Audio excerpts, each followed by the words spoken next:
பாவ அறிக்கையும் மன்றாட்டும். பாவ அறிக்கை. சங்கீதம் 37 அதிகாரம் 27 தீமையை விட்டு விலகி நன்மை செய், என்றென்றைக்கும் நிலைத்திருப்பாய். ஆமென்.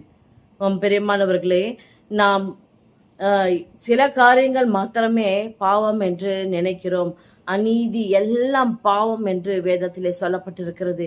எவைகளையெல்லாம் இது தவறு, இதை செய்யாதே, இதை சொல்லாதே, இப்படி பண்ணாதே என்று ஆண்டவர் நமக்கு உணர்த்துகிறாரோ அவை எல்லாமே அநீதி என்று வேதத்திலே நாம் தெரிந்து கொள்ளுகிறோம். இப்படிப்பட்ட அநீதியான காரியங்களை எல்லாம் நாம் விட்டு விலகி இருக்கும் பொழுது நாம் தேசத்திலே குடியிருந்து நன்மையை சுதந்திரிக்கும்படியான பாக்கியத்தை அவர் நமக்கு தர வல்லவராயிருக்கிறார்.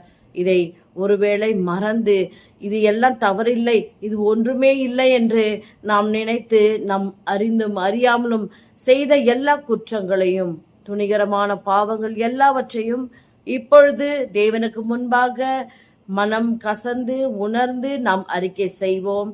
அப்பொழுது கர்த்தர் நமக்கு விடுதலையை தருவார். முழு ரட்சிப்பினாலே நம்மை அலங்கரிப்பார்.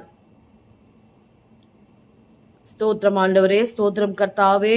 அப்பா, நீர் ஆண்டவரே உம்முடைய அன்பிலே நாங்கள் நிலைத்திருக்காமல் ஆண்டவரே நாங்கள் இருதயத்திலும் சிந்தையிலும் கசப்பையும் வெறுப்பையும் ஆண்டவரே விதைத்து கொண்டு அப்படிப்பட்ட தீமை செய்கிறவர்களோடு நாங்கள் பிணைக்கப்பட்டு ஆண்டவரே இன்னும் அதிகமாய் துணிகரமான பாவங்களை செய்து உம்மை துக்கப்படுத்தின எல்லா விதமான பாவம், அநீதியெல்லாம் பாவம் என்று சொன்னீரே.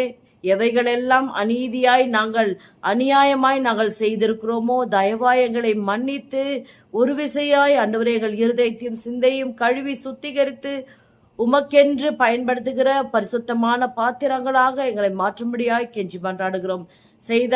செய்த எல்லா குற்றங்களையும் தயவாய் எங்களுக்கு மன்னித்து ரட்சிப்பை அருளும்படியாய் கெஞ்சுகிறோம். இயேசுவின் மூலம் ஜெபிக்கிறோம் பிதாவே, ஆமென்.